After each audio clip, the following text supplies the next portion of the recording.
Hey there folks, this is Illithid, coming to you to explain how to look at, edit, and understand the Pokemon sheet for your 5th edition Pokemon Dungeons & Dragons game here on Roll20. The first thing you're going to want to do is to find your Pokemon sheet.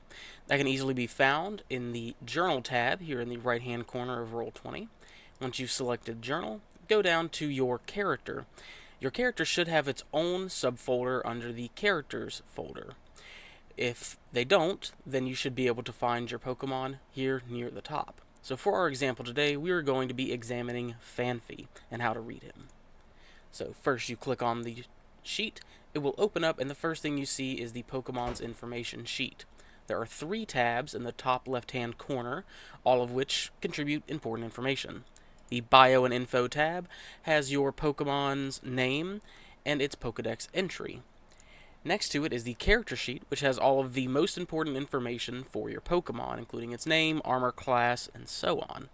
And then finally, you have the Attributes and Abilities tab, which has a list of helpful macros to attach to your Pokemon's token for use in-game. We'll get back to that in a little while. So first, we're going to go to the character sheet. So as you see this, you're going to want to learn how to read the character sheet. Obvious most important information is up here, your Pokemon's name, its type, armor class, hit points, speed. Now the speed can be anything from walking, flying, or climbing. Below that you have your Pokemon's abilities and its ability score modifiers. You have the saving throws and skills. Any of these that are highlighted, as in the strength here as a +3, are saving throws that your Pokemon are proficient in. Same thing goes for skills. These are the skills he is proficient in and will go up as he levels. Below that are the damage vulnerabilities, resistances, and immunities, which go hand in hand with a Pokemon's weaknesses and strengths in combat. Below that you'll have any senses the Pokemon may have, such as Dark Vision, Tremor Sense, or True Sight. And all the way here at the bottom is the challenge rating, current level, and amount of XP the Pokemon has gained so far. Now below that you'll find more important information such as any abilities the Pokemon has available to it. All Pokemon only have one ability available at a time, though many have 2 to choose from. Wild Pokemon will already have an ability chosen, while your starter you will get to choose. Below that is the hidden ability your Pokemon may or may not have access to, and the only way to gain access to this hidden ability is by taking a feat at a level in which you can take a feat or an ability score increase. More on that later. Now directly below that you have the evolution information for what happens when your Pokemon evolves, how many stat points it gains, and how much health it is increased by, as well as what Pokemon it transforms into. Below that you have all of the moves your Pokemon is able to learn during its lifetime, starting with its starting moves and moving down to moves it can learn at specific levels. Every time your Pokemon gains a level in this game, you are able to choose a new move from the list as long as your Pokemon meets the level requirement of that move. New moves can be learned and old moves forgotten, but old moves that have been forgotten may not be relearned at any time, unless you find a move tutor. Now below that you'll find the save DCs for your Pokemon, which are extremely important, as any move your Pokemon performs, such as, say, Growl, will have a certain kind of move power, such as Charisma or Strength, depending on the one you choose. And it will force another Pokemon to make a save against your move DC. So in the case of Growl, your Pokemon will force the opponent to make a Wisdom saving throw against your move DC.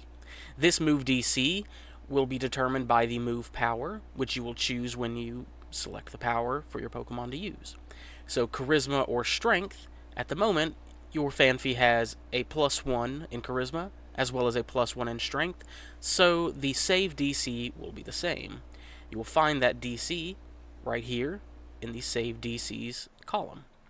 So let's say it's Strength. Your Pokemon will force them to make a wisdom saving throw. The number they must meet is 13 or higher in order to avoid taking the effects of your move. Now, the information here is key because all moves that require a save are going to require you to understand the save DC for every ability your Pokemon has. The math of finding such an ability score is very easy to find. All you have to do is go to page 11 in the Pokemon 5e Player's Handbook, and it will lay out the math for you. I'll explain it here as well. So to find a save DC, you will add the number 8 plus the proficiency modifier. So all Pokemon have a proficiency modifier that goes up as they level. Right now, at level 1, you have a +2, so you have an 8 plus 2 plus the move power mod. So in the case of Growl, you will take Charisma, see that it is a +1, and add that to your total. So you will have an 8 plus 2 for proficiency, +1 for your Charisma modifier, because that is the move power that you are using for that move, and you have a total of 13. So anytime your Pokemon tries to use the move Growl on an opponent, they will make a Wisdom save against the move DC, which you now know is 13. As your Pokemon levels, the proficiency bonus will go up, as well as oftentimes your ability scores increasing. So when this happens, you will need to be able to edit that number and change it to reflect the current number that your save DC is. To do that, you'll hover over the save DC, scroll over here to the side to where there is a small cogwheel, press the button, and you'll see an edit box has popped up. You can expand it by dragging this down, and then simply changing the number to reflect the new save DC of your Pokemon as it has leveled. To close that, all you have to do is hit the cogwheel again, and it will refresh this with the new information. This is true of all of these boxes, including moves, evolution information, and most importantly, your proficiency bonus and stab increase. These are two numbers that are extremely important throughout the game, and they increase based on your Pokemon's level. You will be able to find an example and a chart for all Pokemon level advancement on page 12 of the Pokemon 5th Edition Player's Handbook.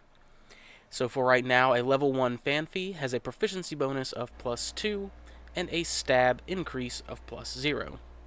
Your stab increase is very important, as it is the same type attack bonus that is added to any damage of moves that share a type with the Pokemon you are using. So for example, your Phanpy is a ground type Pokemon. So if he were to use any ground type move, he would add that +0 to the damage of the move. As he levels, this will increase, increasing the amount of damage he does with moves of his same type. And editing this, as well as editing the proficiency, work exactly like the save DC with the cogwheel here.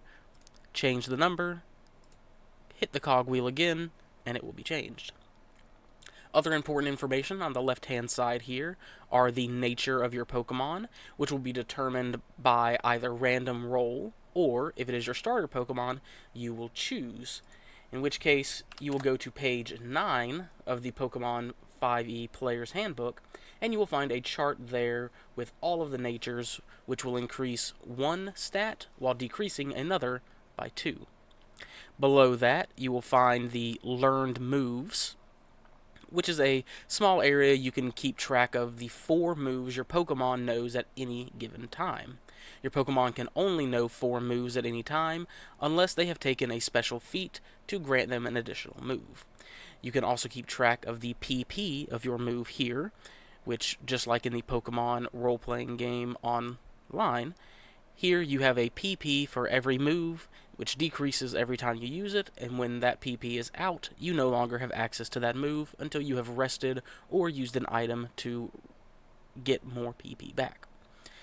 And then finally, we have the loyalty, which is your section for Pokemon's loyalty, which starts at 0 for all wild Pokemon and starts at 1 for all starter Pokemon.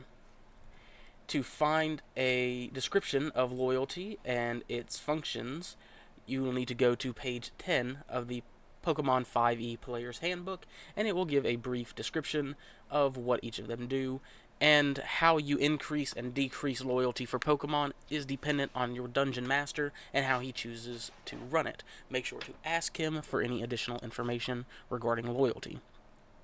Finally, in reading the sheet, we have the right-hand side, which are all of the actions your Pokemon can take. Each of these actions are a move. As stated before, the moves are learned while leveling up or at starting, and they are listed here. So when you decide to read a move statistic, it's very simple. You hover over it, you see the name, you see the type of move it is. In the case of Defense Curl, it is normal type.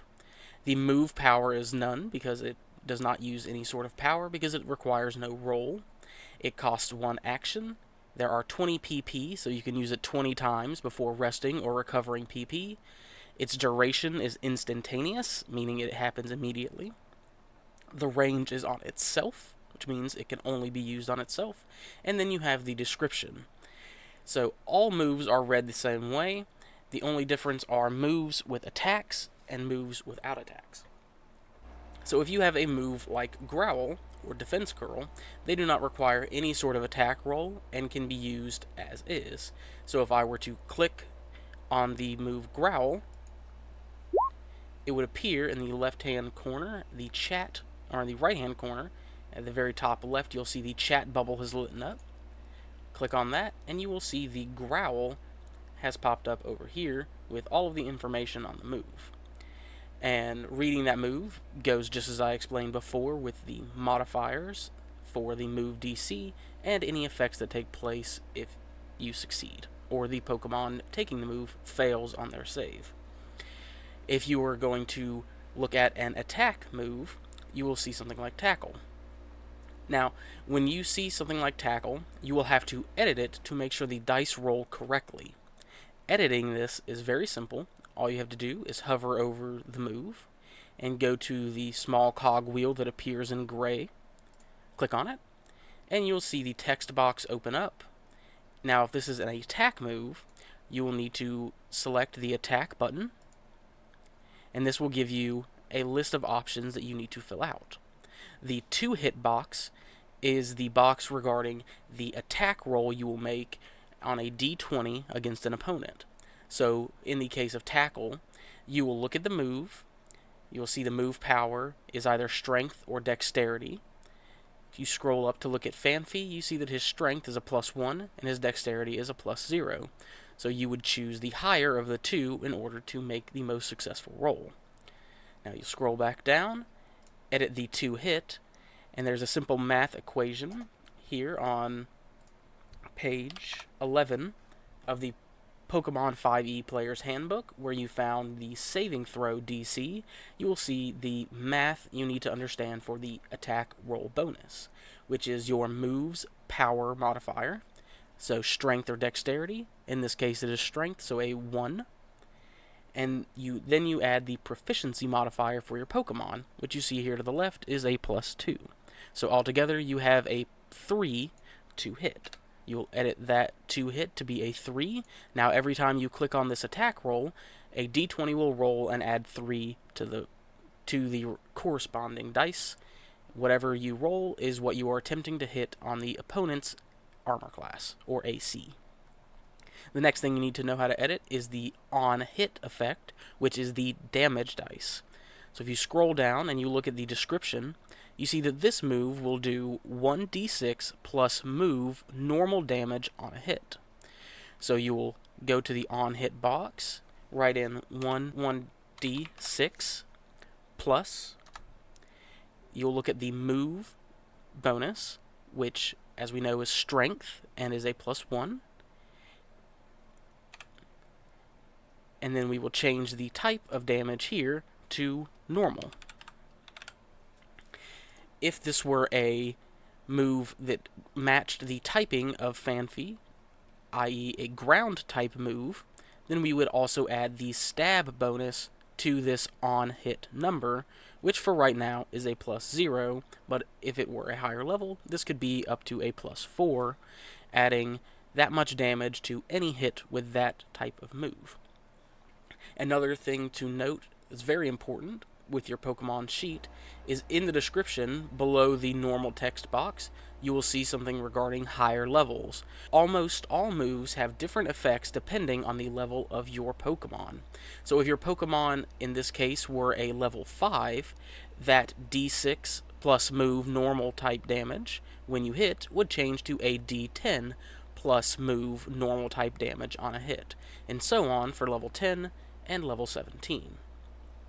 This will be something you need to keep track of as your Pokemon is leveling and gaining these particular benchmark levels, as well as when your Pokemon goes up in power, either by its stab bonus increasing or by its ability score increasing, which will all increase these numbers.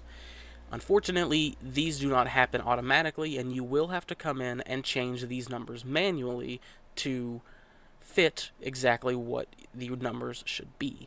If you have any questions about this, make sure to ask your DM or refer to page 11 of the Pokemon Player's Handbook in order to understand the exact damage bonus and attack roll bonus for any move you are using. Now that you have finished editing the move, you just have to click the cogwheel and the move will be finished. You can click on the move just like before, except this time it will roll out the attack for you, which will come out with 2 separate attack rolls. If you are using the option to constantly roll with advantage, you will see 2 numbers. The left-hand number is the one that you will want to take on all normal rolls. And if you are using advantage or disadvantage, you will take either the higher roll in the case of advantage or the lower roll in the case of disadvantage. That will be your final attack, and anytime you need to understand exactly what the number you rolled was before bonuses, all you have to do is hover over that number, and you will see a small pop-up that will appear that will explain exactly the number you rolled, plus any modifiers you added to it. So in the case of Tackle here, we rolled a 15, and it gave us a +3 for that 18.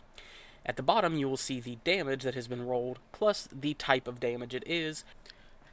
Now that we understand how to edit our Pokemon's moves, we're going to move on to editing our Pokemon's basic statistics.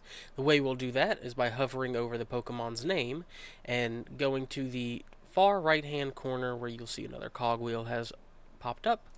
Click on it, and now you'll see all of the information that we need to change and edit is here for us to mess around with. So the first thing that is probably the most important when leveling your Pokemon is understanding your hit points and the formula for finding your hit points. All Pokemon, as they level, increase their hit points by rolling their hit dice. In the case of Phanpy, that is a D6. So every time he levels, you'll roll 1 D6 and add his Constitution modifier, which in Phanpy's case, for having a 12 in Constitution, would give him a +1. After you roll your dice, add the modifier, you will then add that total to the hit points, and that will be your new total hit points for Phanpy. Same logic applies for changing any of these numbers for attributes, whether it be for an increase and decrease from a nature, or whether it is from getting an ability score increase at any level where you're allowed one, such as 4, 8, 12, 16, and 20. And if you need any further information regarding leveling your Pokemon, you can find all of that information on page 12 of the Pokemon 5e Player's Handbook, which will detail what happens when your Pokemon levels, including proficiency bonus increases, stab bonus increases, and new moves learned. We'll also explain how much XP is needed for each level, and how many points they get for ability score increases. If you have any other questions about this or any other facet of leveling your Pokemon, please make sure to ask your Dungeon Master for any explanations regarding that are not detailed here. The final thing we will be discussing is how to edit your Pokemon's token to make sure that anytime you want to make a roll, whether it be an action or to find a talent, you can do it very easily on the Pokemon's token. So we're going to close the NPC options here. We're going to go to the Attributes and Abilities tab here on the character sheet. Each of these actions correspond to a certain macro. That macro is very simple, and it is the same for each action that you wish to use. When you are editing these action macros, the only thing you need to concern yourself with is the number here next to the NPC action. That number is found by looking at your character sheet and looking at the actions on the right-hand side. You will always start with any action when you're dealing with a macro, starting at 0 and working your way up as you move down. So, Defense Curl would be action 0, Growl would be action 1, Odor Sleuth action 2, and so on. So if you wanted to make a macro for Defense Curl, you would go to your Attributes and Abilities, type in Defense Curl, and then you would select this number and make sure that it was 0. So now when you hit the check mark here, that will be set up as a token action. So you can double click on your Pokemon sheet up here. It will create a small gray box for you, so you can double click on that and reopen it at any time. Grab your Fanfi and drag it out onto the battlefield. Once you got your Pokemon set up, inform your Dungeon Master and he will make sure to edit it and create the size and stats that are appropriate. But when you click on the token, you'll see here in the top left-hand corner the action bubbles, as well as the immunities, its initiative, when you roll yourself into initiative during combat, its perception, saves, and its specific stats. So all you have to do is click on the chat bubble over here, go to Fanfi and hit Defense Curl, and it will automatically roll out the stat block for your Defense Curl move. This will work for any action you decide to input on the character sheet, as well as its damage resistance and immunities, its initiative, when you decide to roll it into initiative, its perception, saves, and stats, which will give you its basic speed, armor class, and hit dice. Also to note, whenever you decide to enter combat during a game, you can go here to the left-hand side and scroll down to the small clock symbol, and it will bring up a turn order. To roll a Pokemon, or most likely your trainer, into the turn order, you must make sure that your Pokemon's token or your trainer's token is selected, and then you will hit the initiative button, and it will roll in automatically into the turn order. With that, I believe I've explained everything you'll need to know to edit and understand your Pokemon's character sheet and how to work it in-game. If you have any further questions about leveling your Pokemon or about how to edit the sheet directly, make sure to contact your Dungeon Master. Thank you for joining me today, and I hope this was helpful. This is Illithid, signing out.